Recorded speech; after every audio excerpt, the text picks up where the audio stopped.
Welcome. If you're a nursing student, you already know that a thorough patient assessment is, well, the first and most critical step in giving great care. So in this explainer, we're going to break down the foundational skills you need for a health and physical assessment. The whole idea is to give you the tools to turn what you've learned in class into confident, real-world practice. Okay, let's dive right in. We're going to walk through the entire clinical encounter, from just setting up the room and getting the patient's story, all the way to mastering the hands-on techniques that you're going to use every single day. All right, first things first. Before you even think about picking up a stethoscope, your #1 job is to build trust.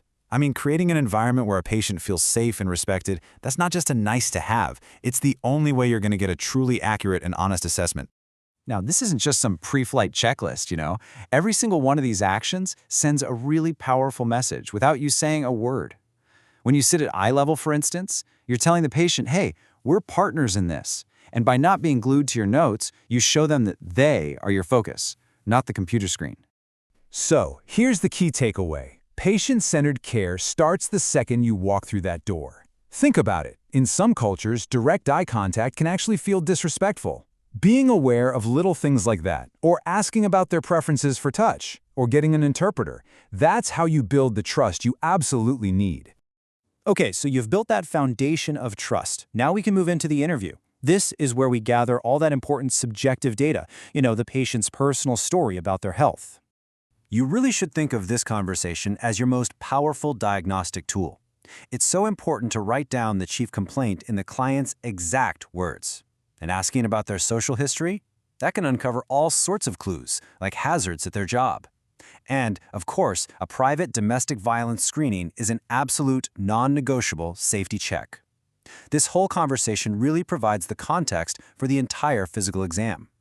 All right, let's get hands-on. We're shifting gears now from the subjective story to gathering objective data. And we're going to do that with the 4 core techniques of the physical exam.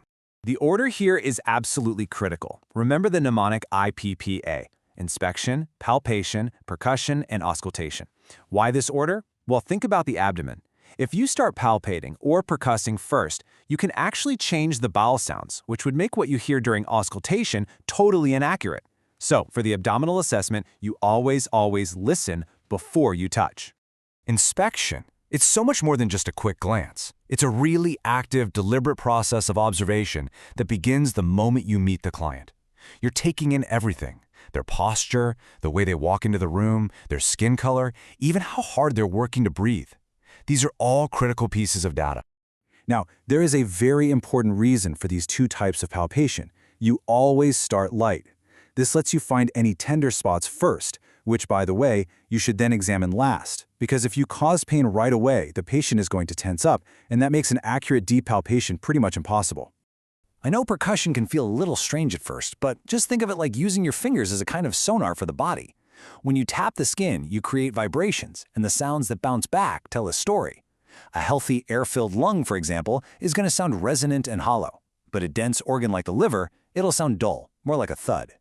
And the final technique is auscultation, just listening with your stethoscope. The absolute key here is to be systematic. You want to use a side-to-side, almost ladder-like pattern so you can directly compare the left lung to the right lung at every single level. That's how you're going to catch those really subtle differences, like maybe diminished breath sounds on one side. Here's a great little clinical judgment scenario.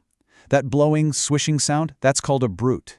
It's an abnormal finding, and it means there's turbulent blood flow, probably from a narrowed artery.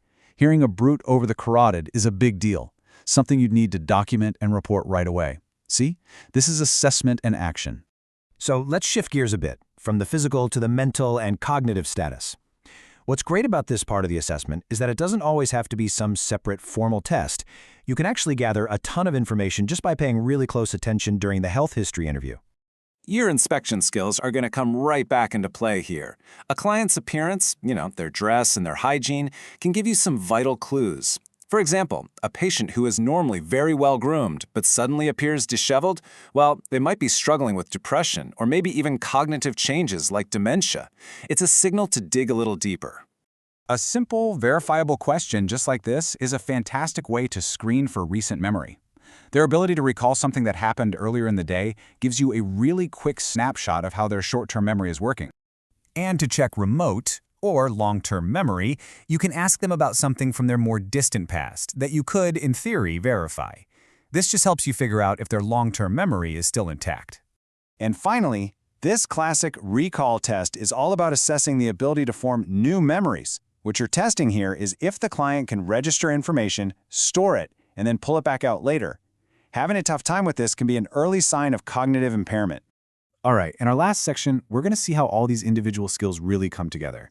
This is where you take all that subjective and objective data and you put it together to form a complete clinical picture. This scale is just a perfect example of how we turn a general observation, like swollen ankles, into objective, measurable data. Grading pitting edema from 1+ to 4+ makes sure that every nurse, every doctor, every therapist, everyone is speaking the exact same language. It's so important for clear communication and for actually tracking if a patient is getting better or worse. You know, a really key skill you're going to develop is learning how to adapt your assessment to the situation. Not every patient needs a full head-to-toe exam every time. Someone just being admitted needs a complete assessment to create a baseline. But a patient with a very specific problem, like a sore throat, they're going to get a focused assessment. And in a crisis, you'll do a rapid emergency assessment. The context of the situation always tells you how deep you need to go. So, as you start moving from the classroom into the clinic, just remember this. You can master every single technique in the book, but your most powerful tool will always be your ability to connect with your patient. Assessment is not just a checklist, it's a conversation. And that human connection, that's the art that really brings the science of nursing to life.